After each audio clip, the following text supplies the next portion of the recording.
साथियों नमस्कार, कैसे हैं आप सभी।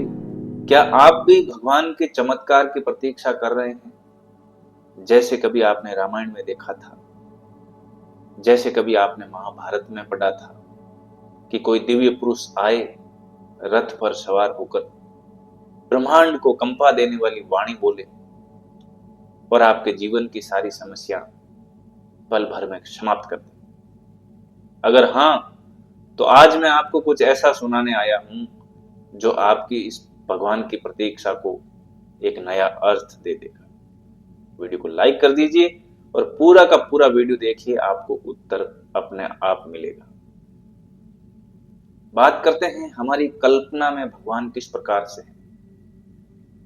हमने अपने मन में भगवान की एक छवि बना ली है, एक ऐसी छवि जो स्वर्ण मंडित है, तेजोमय है, जो अद्भुत वेशभूषा में है। भगवान एक ऐसे भगवान की छवि हमने मन में बना ली जो स्वर्ग से सीधे यहाँ पे उतरेंगे और कहेंगे, वत्स भय मत कर, मैं आ गया हूं। हमने मान लिया कि भगवान वही हैं जिसकी आंखों में ब्रह्मांड दिखे और जिसके कदम पड़ते ही धरती कांप उठे। हमने ऐसे भगवान की कल्पना करके रखी, लेकिन हमने ये नहीं सोचा कि भगवान हर बार उसी रूप में नहीं आते। क्यों? क्योंकि युग की भी अपनी परिभाषा होती है। सतयुग की अपनी डिमांड थी, अपनी जरूरत थी।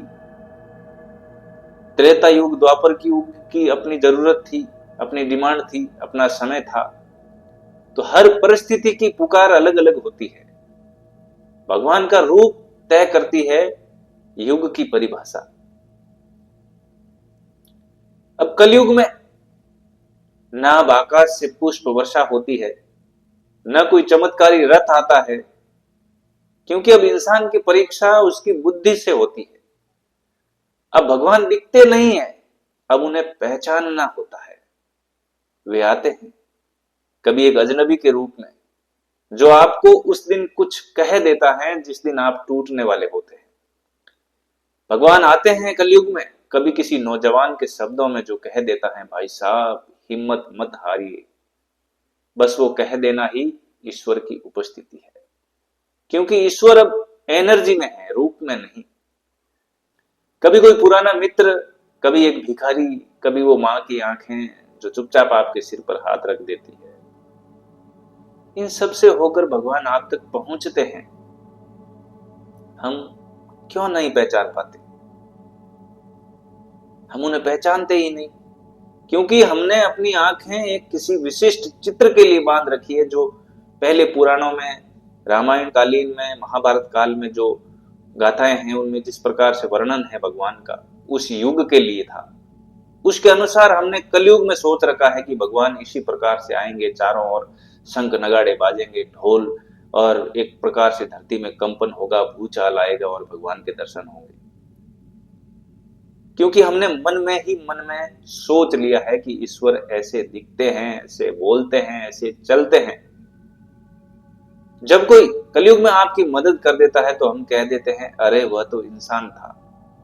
हम भूल जाते हैं कि भगवान कभी कलयुग में सीधे आ ही नहीं सकते, क्योंकि युग की ऐसी ही परिस्थिति है, इसीलिए तो ये कलयुग है।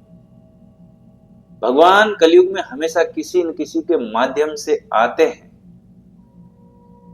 भगवान के संकेतों को हम मानते नहीं, टाल देते हैं, अनदेखा कर देते हैं। एक बार सोचिए, कितनी बार जिंदगी में ऐसा हुआ होगा कि कोई आपको रास्ता दिखा रहा था पर आपने हंसकर टाल दिया। कितनी बार ऐसा हुआ कि किसी ने आपको सच कहा पर आपने उसे झूठ मान लिया।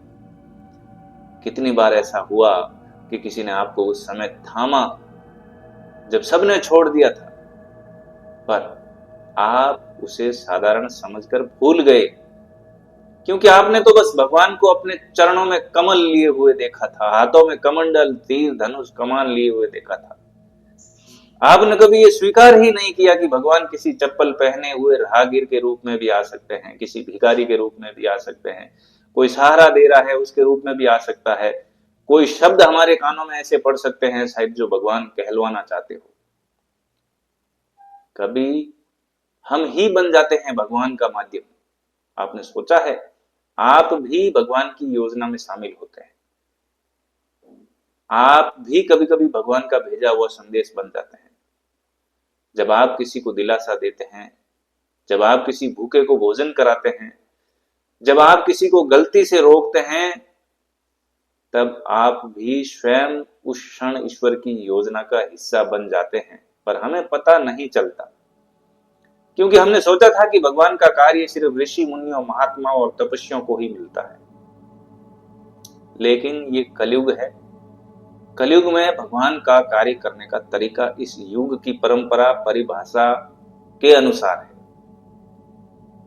कलयुग में सतयुग जैसे लोग भी तो नहीं हैं।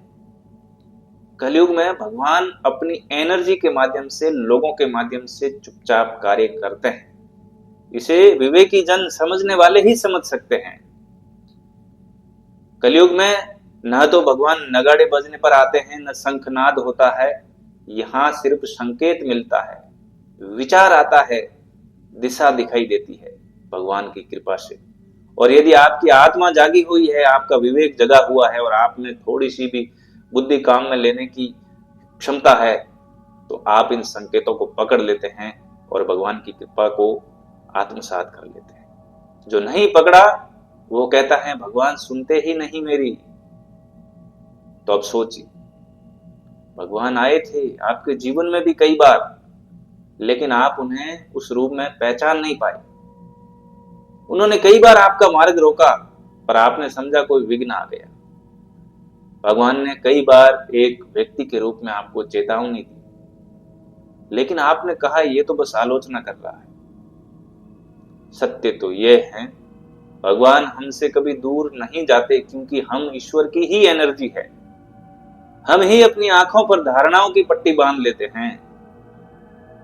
यदि इस पूरी बात ने आपके भीतर एक कंपन सा पैदा किया है, तो समझ लीजिए आज भी भगवान आपसे कुछ कहने आए हैं, क्योंकि भगवान के असली रूप को आप पहचान नहीं पा रहे हैं।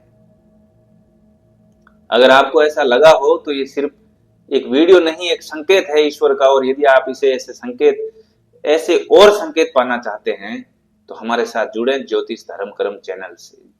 यहाँ हम बातें करते हैं धार्मिकता की नहीं, उस गहराई की जिसमें भगवान हर दिन हमसे बात करते हैं। वीडियो को कृपया एक श्रद्धा समझकर लाइक करें और किसी को भेजें जो आज ईश्वर की प्रतीक्षा और ईश्वर के चमत्कार की प्रतीक्षा में बैठे हैं। साथियों, वीडियो कैसा लगा कमेंट में जरूर बताएं। क्या आप अपनी धारणा को बदलना चाहते हैं? क्या आप अपनी धारणा को बदलेंगे ईश्वर को लेकर के? कमेंट में जरूर बताएं, अपनी राय लिखें। अगला वीडियो किस टॉपिक पर बनना चाहिए, जो आपके मन में शंका है किसी प्रश्न को लेकर के, तो वो बताएं। अगर कुछ नहीं लिखना चाहते हैं तो कमेंट में जय श्री राम जरूर लिखें। वीडियो को लाइक कर दें, चैनल को सब्सक्राइब कर दें। ईश्वर आप सबकी मनोकामना पूर्ण करे।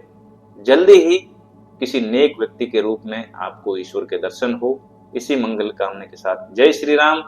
मिलते हैं एक और नई वीडियो के साथ में। जय श्री राम।